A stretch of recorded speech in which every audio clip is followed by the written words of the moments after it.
Life in Victorian times was hard for children born into a poor family, and most Victorian families were poor.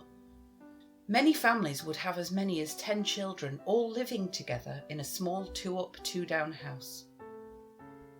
Children would sleep cramped together in the same bedroom and even share the same bed with all their brothers and sisters. During Victorian times, families had to pay to send their children to school, and most could not afford to do this.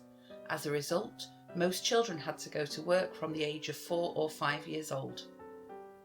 At the start of Victorian times, most people worked in cottage industries making things from home. But then a huge change came: the Industrial Revolution. Mills and factories were built in farming areas, and houses were built for the workers. Towns and cities across England began to grow, and canals and railways were built to move goods from one town to another. The towns which now make up Tameside were covered in mills and factories, making hats and weaving cotton. There were also many coal mines. The men who owned the railways, cotton mills, factories and coal mines needed cheap workers, so they employed children to work alongside the adults, as they knew they didn't have to pay them very much. There were no laws to protect children, so they worked long hours doing the dangerous jobs that the adults didn't want to do. My name's Charlie and I'm 6 years old. Me and my friends all go to work. I started when I was 4. Mum and Dad are poor, so I can't afford to go to school. You have to pay for that. I have to wake up dead early in the morning. In bed, I haven't woke up yet. I walk to work on me own. I work down Pitney. I go down in the lift with the other miners. My job is to hold up the lamp so the getters can see what they're doing.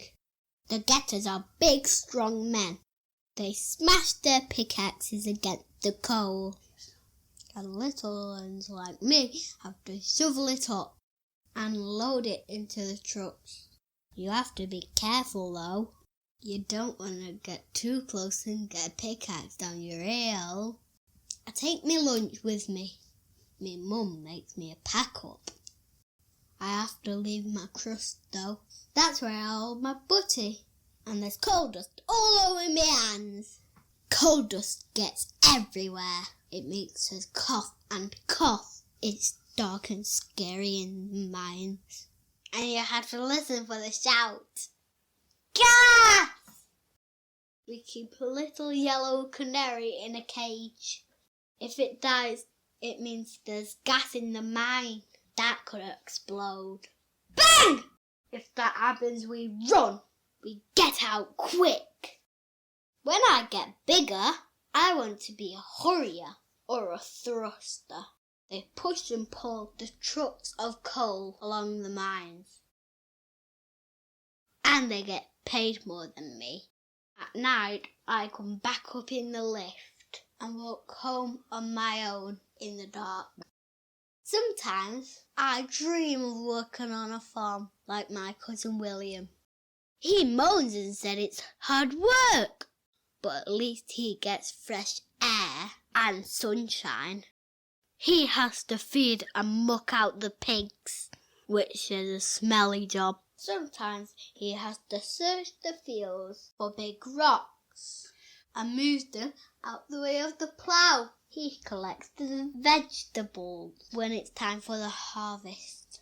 His favourite job is using the bird scaring rattle. This scares the birds off the land and stops them from eating the farmer's seeds.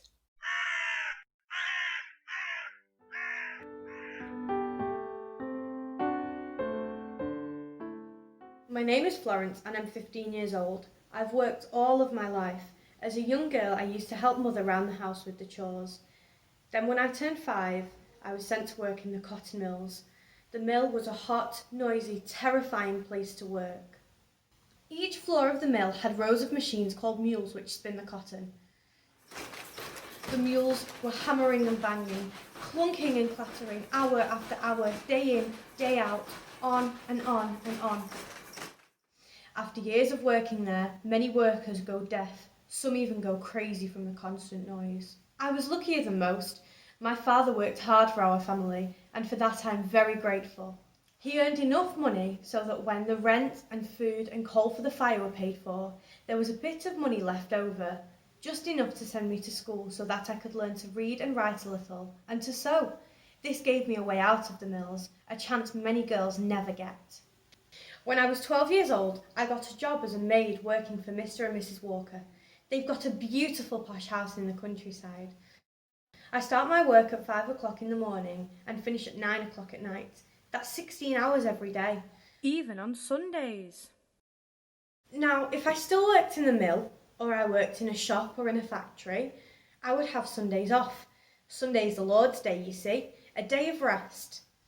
But you can't rest when you're a servant for someone like Mr. and Mrs. Walker.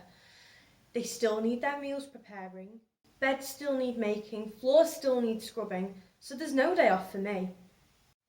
We do get a couple of hours off to visit church though, which is a nice break, though we have to work even harder to get all of our chores done once church is over. Mr. and Mrs. Walker have a bell on the wall in every room. When they want something, they press the button, the bell rings in the kitchen and we have to go running. The work is hard, and at the end of the day my hands are chapped and sore from being in the bleach and water, washing the clothes and scrubbing the floors. But I am better off than I was. One day I hope to be Mrs. Walker's lady's maid. I would help her to wash and dress, make her hair look nice and even travel with her to dinners and dances at other stately homes. I wouldn't have the housekeeper shouting orders at me anymore. I would take my orders directly from Mrs. Walker. And if I was really lucky, she might give me some of her old cast-off dresses.